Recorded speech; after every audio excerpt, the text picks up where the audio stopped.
올 것 같기도 하고 그러면 안 되고 꼭 올 줄로 믿습니다. 그런 믿음을 가지셔야 됩니다. 우리가 세상에 보여줄 표적이라는 제목으로 하나님의 말씀을 전하겠습니다. 저희 대한민국이 그 지진에서는 치의 복권인 줄 알았는데 계속 지진의 소식이 들려옵니다. 여러분, 최근에는 현대 과학이 발달해서 지진을 예측을 하기도 합니다. 지진계가 있습니다. 그리고 지진의 강도가 얼마인지 6.0, 7.0 그렇게 말하기도 합니다. 그러나 과거에는 지진을 예측할 수 있는 그런 시스템이 있지는 않았잖아요. 이게 어떻게 알았습니까? 주로 자연 현상을 보고 알았어요. 그 중에 하나가 동물들의 이상한 이동 이런 것들을 통해서 알 수가 있었습니다. 실제로 중국에서 큰 지진이 한번 일어났는데 개미들이 그렇게 이동을 하더라는 겁니다. 이상하다 해서 지진 그 발령 경보를 한 거예요. 그래서 큰 지진을 면한 그런 기록이 있습니다. 여러분, 이런 것이 하나의 표적이 되는 거예요. 이것이 사인입니다. 이 표적이라는 것이 무엇입니까? 표지로 삼는 표가 표적이죠. 오늘 우리가 읽은 이 본문에 표적 얘기가 나오는데 1절을 보니까 바리새인과 사두개인들이 와서 예수를 시험했다고 그랬습니다. 여러분, 바리새인과 사두개인들이 참 간 큰 사람들이에요. 예수님을 시험하러 왔습니다. 성경을 보니까 누가 예수님을 시험합니까? 사단이, 마귀가 시험하는데 마귀 짓을 하는 거예요. 사실 바리새인과 사두개인들은 서로 물과 기름과 같은 존재들이 하나가 될 수 있는 그런 분들이 아닙니다. 여러분 아시겠지만 바리새인들은 정통주의자들이에요. 이들은 하나님의 말씀, 그것이 구전이든 또 그것이 성문화됐든 하나님의 말씀은 다 글자 그대로 다 믿습니다. 그리고 이들은 천사의 존재를 믿어요. 영적인 그러한 세계를 인정하는 것입니다. 뿐만 아니라 부활도 믿는 자들입니다. 정통주의자들이에요. 반면에 사두개인들은 어떻습니까? 사두개인들은 주로 정치 지도자들이에요. 이들은 현실주의자들입니다. 영적인 세계를 인정하지 않습니다. 그래서 부활도 안 믿고 천사의 존재도 믿지 않습니다. 영적인 세계를 믿는 사람들을 경멸하고 멸시해요. 그러니까 바리새인과 사두개인들은 서로 하나가 될 수 없는 사람들이었습니다. 신기한 것은 이들이 한 마음이 되어서 예수님을 시험합니다. 여러분, 사람이 그렇습니다. 나쁜 일에는 마음이 잘 맞아요. 신기해요. 얼마나 공조를 잘하는지 몰라요. 선한 일을 한자 그러면 왜 이렇게 마음이 나뉘는지 모르겠어요. 우리 신일교회 선한 일을 하는데 한 마음이 되기를 축원합니다. 바리새인과 사두개인들이 한 마음이 되어서 예수를 시험하는데 예수님에게 와서 뭐라고 물습니까? 예수님, 하늘의 표적을 우리에게 보여주세요. 하늘의 표적을 보여주세요. 여러분, 사인이에요. 이게 바로 그들이 원하는 게 사인이었습니다. 여러분, 사인이 뭐죠? 사인이라는 것은 우리가 사인을 하지 않습니까? 제가 책을 이렇게 발간하게 됐는데 여러분 꼭 구입하시길 바랍니다. 아멘을 안 하시는데 제가 책 팔려는 것보다도 다시 말씀드리지만 그 책을 읽어야지 우리 교회를 알 수 있어요. 자부심이 생기고 우리 목사님이 어떤 목회를 하는구나 알 수가 있어요. 지난주에 읽으신 분들이 많이 있고 저에게 문자나 카톡을 보내시는데 제일 빨리 읽은 분이 2시간 만에 읽었다고 그러더라고요. 2시간 만에 읽었고 3시간, 4시간 책을 너무 잘 썼어요 보니까. 그래가지고 재미있게 그냥 한 자리에서 그죠? 읽은 분들은 안 되니까요. 그래서 그렇게 읽었는데 또 사인을 해달라고 하시는 분들이 있는 거예요. 내가 연예인도 아닌데. 근데 생각해 보니까 또 목사가 그래도 썼는데 성도들이 사인을 원하는데 해야 되지 않겠느냐. 제 아내가 그렇게 얘기를 하더라고요. 그래서 제가 또 아내의 말에 순종하는 마음으로 사인을 좀 해드리려고 그러는데 다는 못 해드릴 것 같고, 이 사인이 그게 뭐냐면 사인이 다른 게 아니고 어떤 자기의 독특한 방법으로 자신의 이름을 나타내는 게 사인이잖아요. 또 사인이 뭐냐면 의사소통, 우리가 아는 대로 신호등이 사인이에요. 서로 의사를 소통하는 거예요. 파란 불이면 가고 빨간 불이면 스탑하고. 그런데 오늘 본문에 표적을 보여달라고 했을 때 이 표적이라는 것은 어떤 의미냐면 하나님이 역사하시는 기적이에요. 기적. 뭐라고요? 기적. 기적. 여러분 성경을 보면 표적을 보이기를 청했는데 아마 여러분 성경에 다 예외 없이 가로 2번하고 또는 이적이라고 그랬을 거예요. 맞죠? 여러분 이적이 뭐죠? 다른 말로 기적이에요. 여러분 바리새인과 서기관들이, 이 사두개인들이 예수님에게 와서 요구하는 것이 무엇이냐면 하나님이 역사하시는 기적을 우리에게 보여주세요 그러는 거예요. 저는 이 말씀을 보면서 그런 생각을 했습니다. 아니 이 사람들이 지금까지 그 숱한 기적을 보고도 또 무슨 기적을 보여달라고 하는가. 우리가 지금까지 살펴본 대로 예수님이 얼마나 많은 기적을 행했습니까? 그죠? 예수님이 시각장애자의 눈을 고쳐주셨고, 예수님이 또 중풍병자 고쳐주셨죠. 예수님이 안식일에는 또 한 손 마른 그 환자를 고쳐주셨죠. 심지어는 여러분 요한복음에 보면은 죽은 나사로도 살리고 야이로 회당장 야이로의 딸도 살려주시고 오병이어로 5천 명을 먹이시는 그런 기적을 행하셨는데 이 사람들은 뭔 기적을 또 보여달라는 거예요. 모르겠습니다. 이 사람들이 아마 정말 특별한 기적을 원했을지도 모르죠.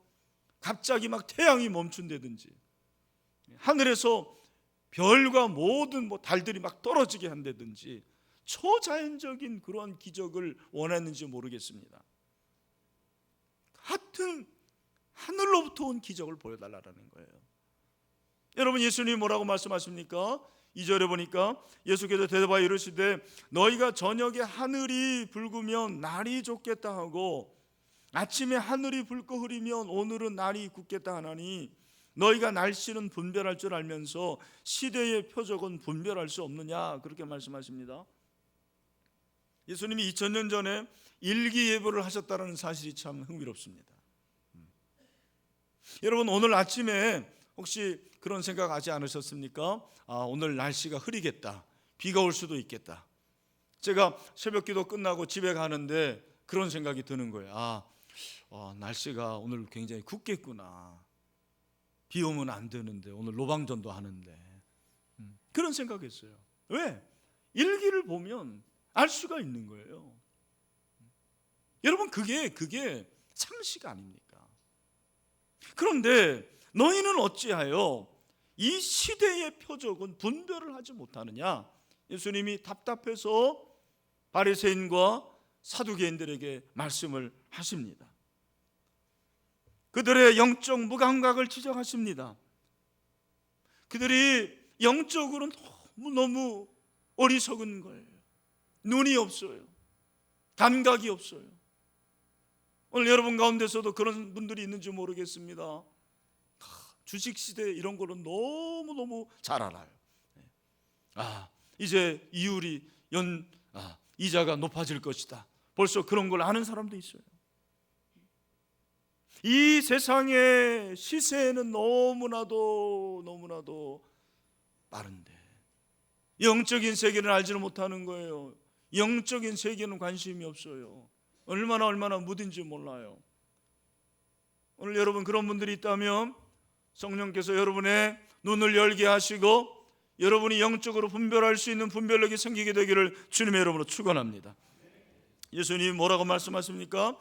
4절에서 이어서 악하고 음란한 세대가 표적을 구하나 요나의 표적밖에는 보여줄 표적이 없느니라 그렇게 말씀을 하셨습니다. 여러분 여기서 악하고 음란한 세대라고 그랬습니다. 여기 세대라는 것은 저는 세상이라고 말하고 싶어요. 악하고 음란한 세상입니다. 이 시대는 점점점 악을 향해 치닫고 있습니다. 점점점 음란해집니다. 정말 악해져 가는 것을 저는 알 수가 있습니다. 그럼에도 불구하고 우리는 예수님이 가까이 오시는 것을 몰라요.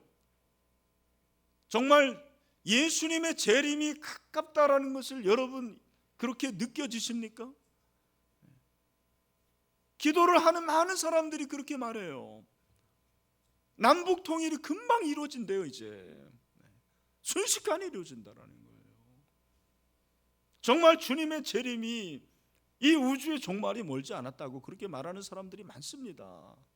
그런데 여러분은 어떻게 삽니까? 조금 더 편안하게 살려고 아둥바둥하면서 이 세상의 것에 얼마나 혈안이 됐습니까? 저 천국에는 관심이 없어요. 예수님의 재림에 대해서는 관심이 없어요. 영적인 관계는 관심이 없어요. 예수님이 지금 그런 걸 말씀하시는 거예요. 너희들이 어떻게 이 영적인 분별력이 이렇게 없느냐? 여러분, 이 시대는 점점점 악해져 갑니다. 음란해져요. 제가 미국의 대학 얘기를 들어보니까 미국은 작년에 동성애가 합법화되면서 어떤 일이 일어나냐면 대학의 화장실이 다 남녀 공용 화장실로 바뀌었대요. 그리고 기숙사를 이제는 같이 쓰는데요, 한 층에서 같이 쓰는 정도가 아니고 한 방에서 혼숙을 한답니다. 이런 시대가 됐다라는 거예요. 야, 정말 가슴이 아프고 이게 지금 미쳐가고 있구나, 이 세상이. 그런 생각이 들어요. 제가 지난번에 말씀드렸지만 이제 여러분 20년 30년 후에 여러분의 자녀들이 결혼하겠다고 하면 꼭 물어봐야 돼요. 너 네 배우자가 동성이냐 이성이냐. 그런 시대가 오는 거예요. 점점 이 시대는 악해져 갑니다. 음란해집니다. 짐승처럼 되어갑니다. 정말 미친 세상이 되어가고 있습니다. 여러분, 이 시대의 기독교는 이 악하고 음란한 세상에 무엇을 줄 수가 있습니까? 뭘 줄 수 있다고 생각하십니까? 그냥 평안한 거요? 여러분이 좋아하는 돈이요? 여러분이 그렇게 원하는 행복이요? 뭘 줄 수 있습니까? 오늘 예수님은 이 악하고 음란한 세대에 줄 수 있는 것은 하나라고 그랬어요. 그게 요나의 표적이래요. 요나의 표적. 여러분, 여기서 예수님이 표적밖에는 보여줄 그랬는데 우리말 성경에는 보여줄이지만 원어를 보면 준다라고 그랬어요. 과연 기독교가 이 한국 사회에 무엇을 줄 수 있습니까? 한국 교회가 이 대한민국 사회에 무엇을 줄 수 있다고 생각하십니까? 이 신일교회가 독산과 금천과 선안권에 줄 수 있는 것이 무엇입니까? 예수님의 말씀에 의하면 요나의 표적밖에 없대요. 왜 요나의 표적입니까? 흥미로운 질문입니다. 사실 요한복음 12장에서 예수님이 이미 요나의 표적에 대해서 언급을 하셨어요. 마태복음 12장 38절부터 보니까 그때 서기관과 바리새인 중 몇 사람이 말하되 선생님이여 우리에게 표적 보여주시기를 원하나이다. 예수께서 대답하여 이르시되 악하고 음란한 세대가 표적을 구하나 선지자 요나의 표적밖에는 보일 표적이 없느니라, 그렇게 말씀하셨습니다. 그러면서 요나가 밤낮 사흘 동안 큰 물고기 뱃속에 있었던 것 같이 인자도 밤낮 사흘 동안 땅 속에 있으리라, 그렇게 말씀하시는 거예요. 여러분, 우리가 지난주에 요나에 대해서 살펴봤습니다. 요나가 니느웨에 가서 복음을 전했습니다. 여러분, 니느웨에서 복음을 전한 것은 단지 니느웨라는 그게 중요한 게 아니고 니느웨가 아수르의 수도예요. 이방의 본거지라는 것입니다. 그렇다면 이제 요나가 하나님의 말씀을 증거함으로 하나님의 관심이 유대인들에만 있는 것이 아니고 누구에게도 있는 거예요? 이방인들에게도 있는 거예요. 그걸 보여주신 거예요. 여러분, 왜 예수님이 요나의 표적을 말씀하셨을까요? 여러 가지 공통점이 있다고 생각합니다. 여러분이 아시는 대로 요나가 말씀에 불순종해서 물고기 뱃속에 삼키움이고 거기서 3일 동안 지냅니다. 여러분, 물고기 뱃속에서 3일 동안 지낸다고 생각해 보십시오. 얼마나 불편했겠어요. 깜깜하고 보이지도 않고 얼마나 답답했겠습니까? 큰 물고기가 그냥 먹은 생선들, 문어, 낙지 다 와가지고 막 척척 붓고 막 그러지 않겠습니까? 그리고 그 위산, 와, 얼마나 쓸까요? 이거 뭐 야구르트도 아니고 뭐예요. 얼마나 고통스럽겠습니까? 3일 동안 그 암흑 같은 데서, 사실 지옥 같은 데죠. 거기서 3일 동안 지내고 큰 물고기가 아마 요나가 너무 발버둥을 친 것 같아요. 그래가지고 아이고 못 살겠다 해가지고는, 그게 아니고 하나님께서 그렇게 하신 줄로 믿습니다. 여러분, 설교를 잘 들으시길 바랍니다. 네, 여러분, 이게 바로 예수님의 모습이에요. 여러분, 예수님이 십자가에서 3일 동안 고난 받으셨습니다. 그리고 죽으시고 3일 만에 부활하신 줄로 믿습니다. 그러니까 요나의 표적은 바로 예수님의 십자가의 죽음과 부활을 말하는 거예요. 뭘 말한다고요? 예수님의 십자가와 부활을 말하는 것입니다. 무엇입니까? 여러분, 세상이 우리에게 기적을 요구할 때 우리가 줄 수 있는 단 한 가지는 예수 그리스도의 십자가와 부활인 줄로 믿습니다. 복음이 표적입니다. 복음이 기적입니다. 예수님은 십자가에서 모진 고난을 당했습니다. 모욕을 당했습니다. 옷이 다 벗겨지고 부끄러움을 당하셨습니다. 머리에는 가시관을 쓰셨습니다. 손목에 굵은 못이 박히셨습니다. 그리고 발에 못이 박히고 로마 군사가 큰 창으로 옆구리를 찔렀습니다. 옆구리가 관통이 될 때 모든 장기가 다 파괴가 됐어요. 그리고 물과 피를 다 쏟으셨어요. 예수님이 기절하십니다. 신 포도주를 줍니다. 진통되죠. 거절하십니다. 그리고 예수님은 3일 만에 운명하십니다. 무엇입니까? 내가 고난 당해야 되는데 예수님이 대신 고난을 당했어요. 내가 쓸 가시관을 예수님이 쓰시고 내가 박힐 못을 예수님이 못 박히신 거예요. 내가 창에 찔려야 되는데 예수님이 찔리셨어요. 내가 죽어야 되는데 나의 죄 때문에 예수님이 죽으신 거예요. 예수님은 자신의 영광을 위해서 그렇게 하신 게 아니에요. 자신의 유익을 위한 것이 아닙니다. 오직 한 가지, 나를 위해서, 여러분을 위해서, 온 인류를 위해서 그렇게 하신 것입니다. 세례 요한이 예언한 것처럼 보라, 세상 죄를 지고 가는 하나님의 어린 양이라는 말이 맞습니다. 그가 나를 위해서 고난당하시고 십자가에 죽으심으로 율법의 저주에서 우리를 속량해 주셨습니다. 그리고 죽음에서 우리를 사셨습니다. 예수님이 우리를 구속하셨어요. 갈라디아서 3장 13절에 보니까 그리스도께서 우리를 위하여 저주를 받은 바 되사 율법의 저주에서 우리를 속량하셨으니 기록된 바 나무에 달린 자마다 저주 아래에 있는 자라 하였습니다. 내가 받아야 될 저주를 예수님이 다 받으신 거예요. 예수님이 저주의 대상이 되신 거예요. 그리고 저와 여러분은 예수로 말미암아 축복의 자녀가 되었습니다. 이것이 복음입니다. 그 결과 우리는 의롭게 되었습니다. 로마서 3장 23절 24절 사도 바울이 우리에게 말하는 것이 무엇입니까? 다 같이 읽겠습니다.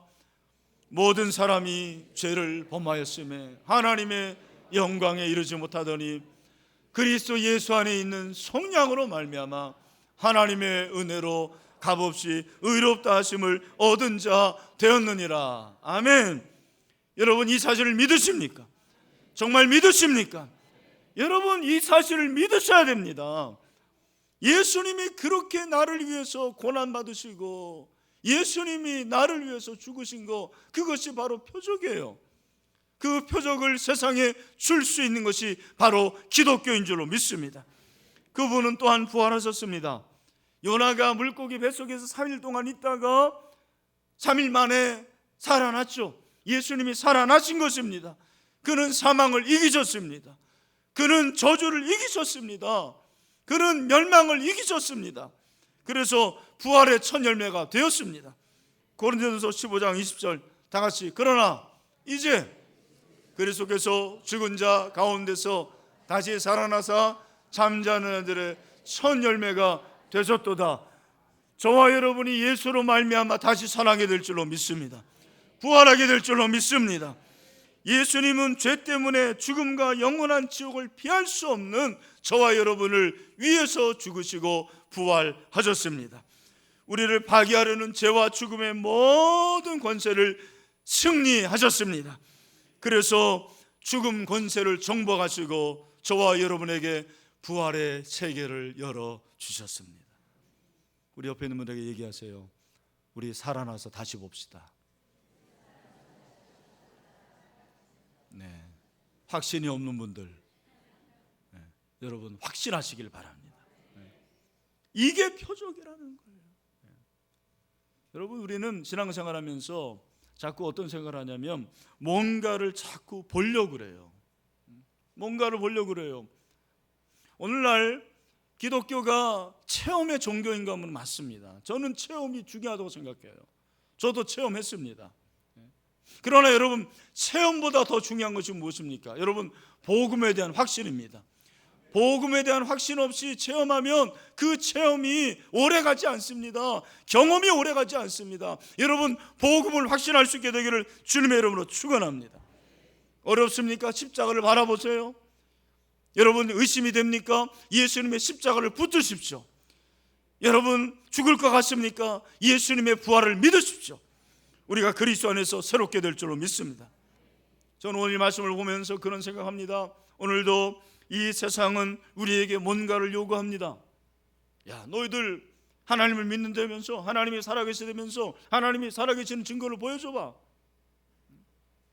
뭔가 특별한 기적이 있잖아. 그걸 우리에게 보여줘봐. 자꾸 요구해요. 여러분 뭘 줄 수 있습니까? 우리가 줄 수 있는 것은 세상이 줄 수 없는 걸 줘야 돼요. 그런데 이상하게 교회가 어느 순간부터 세상이 줄 수 있는 것들을 주기 시작했어요. 그걸 더 귀하게 여겼어요. 여러분 교회가 세상에 비하면 돈이 많습니까?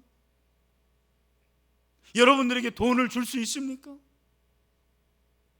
세상이 가지고 있는 돈과는 비교할 수가 없어요. 교회가 건물을 줄 수 있습니까? 여러분 좋은 건물은 다 교회밖에 있어요.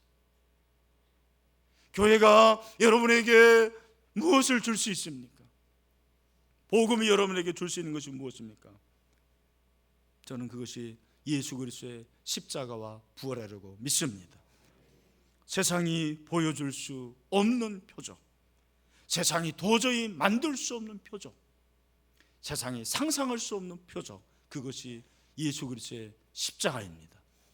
십자가에 죽으신 예수 그리스도, 부활하신 예수 그리스도, 복음을 세상에 줄 수 있는 신일교회가 되기를 간절히 소원합니다.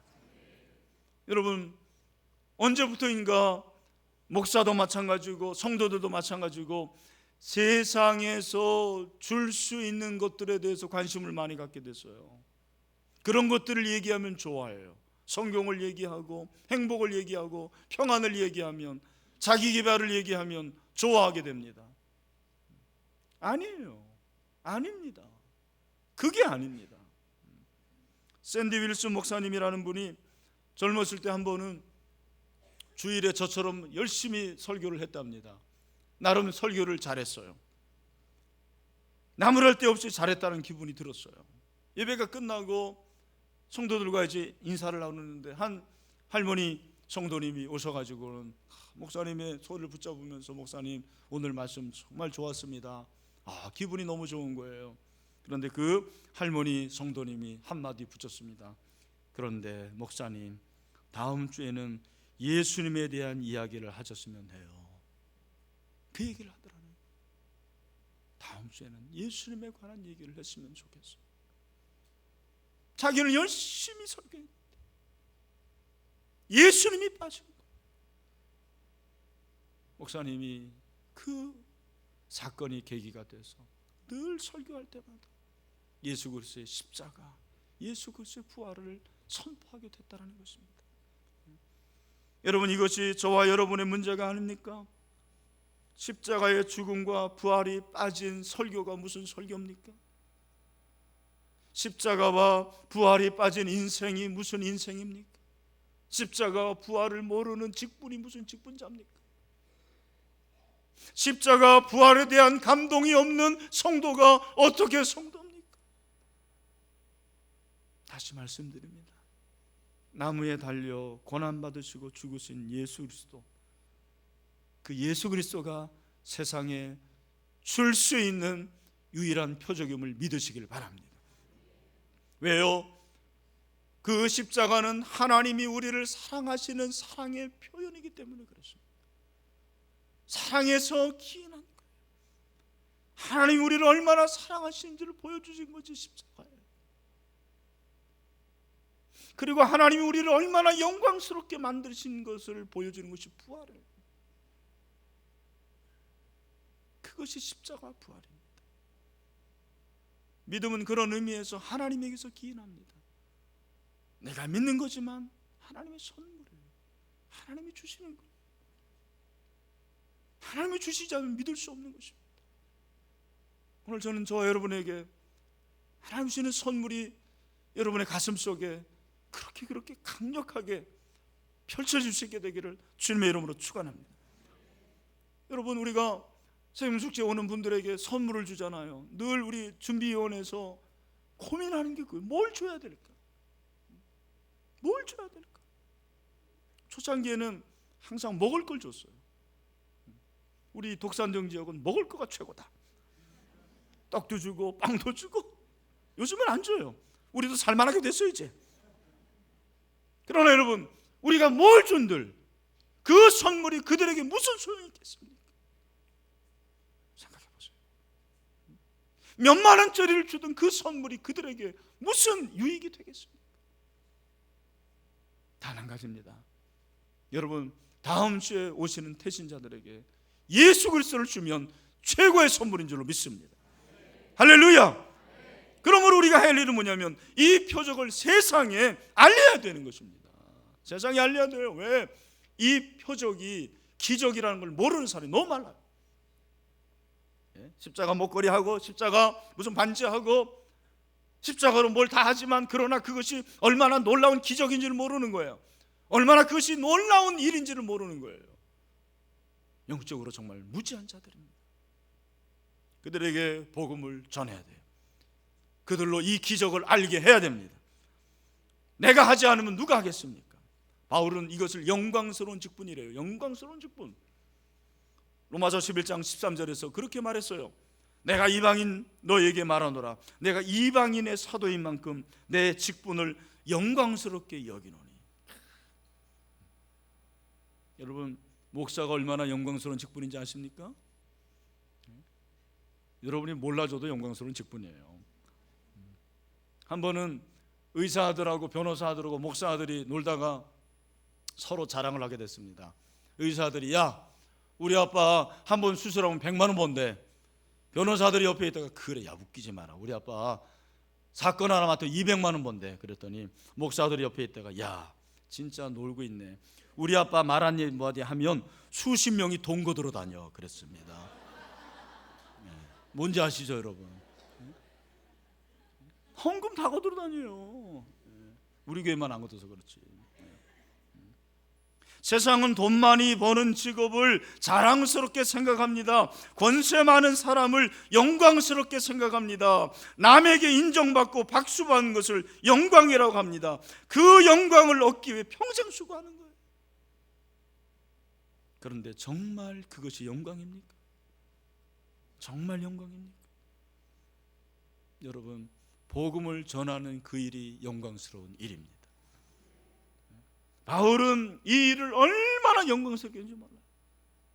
이 일을 얼마나 사모했는지 몰라요. 그래서 심지어는 뭐랍니까? 내가 그리스도 안에서 참말을 하고 거짓말을 아니하노라. 나에게 큰 근심이 있는 것과 마음에 그치지 않는 고통이 있는 것을 내 양심이 성령 안에서 나와 더불어 증언하노니 나의 형제 곧 고륙의 친척을 위하여 내 자신이 저주를 받아 그리스도에게서 끊어질지라도 원하는 말을 하라 그랬어요. 죄송합니다. 이해하고 들으십시오. 여러분의 가족이 예수 안 믿고 지금 같이 사는데, 같이 밥 먹고 있는데 편안하게 다리 뻗고 주무신다는 것은 제가 보기에는 뭔가 문제가 있는 거예요. 한 솥밥을 먹는데, 한 이부자리에서 자고 일어나는데, 나는 천국 갈 텐데 그 사람은 지옥 갈 텐데, 그 가족은 지옥 갈 텐데. 그래서 바울은 내 이름이 생명책에서 끊어지더라도, 내가 저주를 받을지라도 내 고륙 유대인들이 돌아오면 좋겠습니다. 그런 기도를 한 거예요.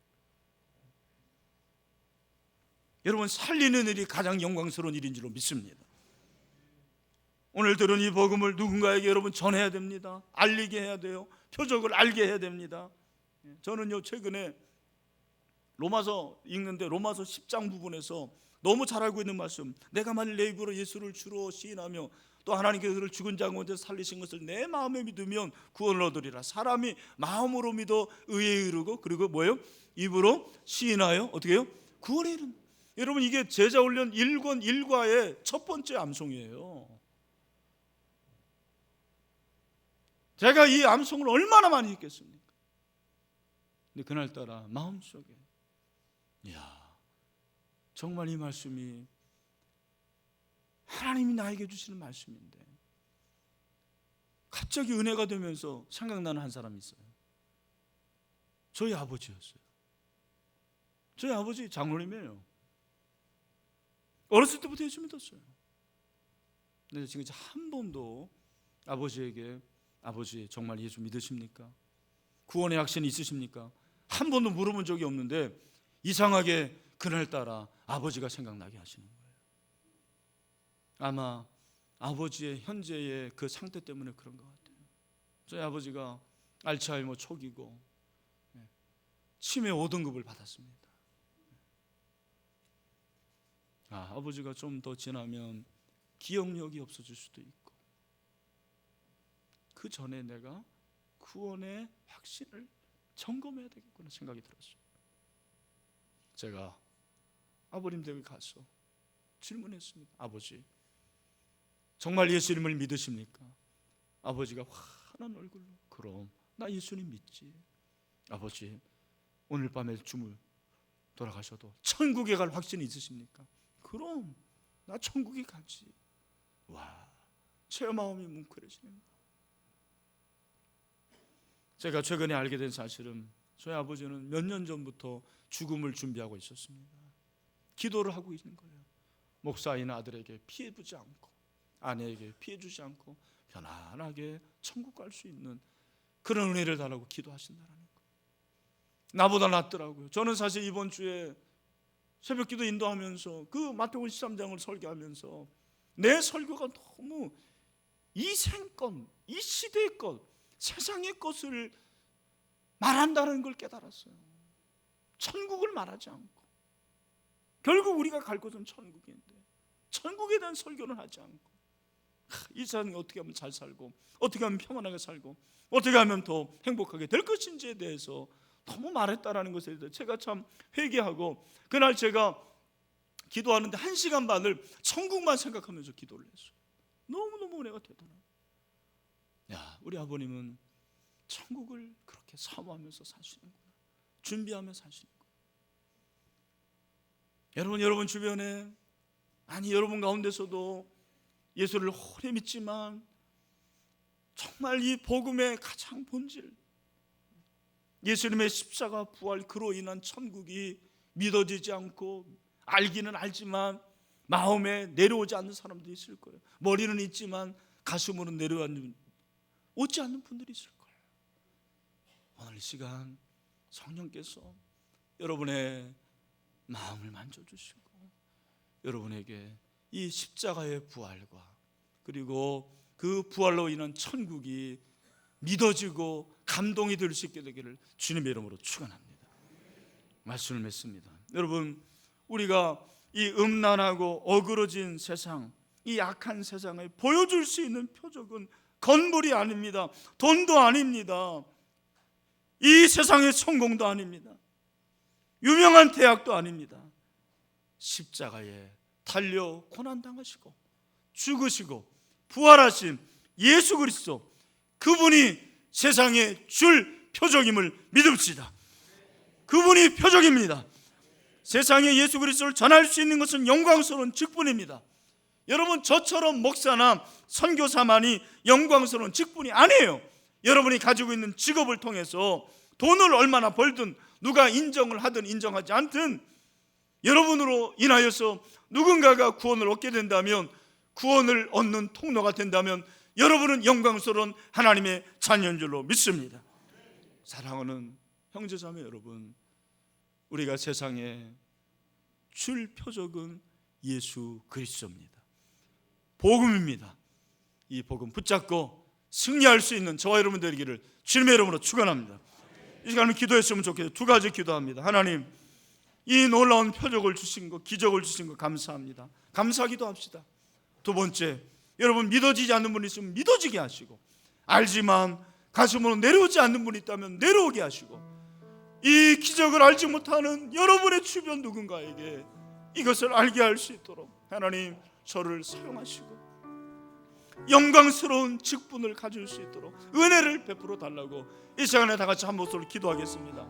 살아계신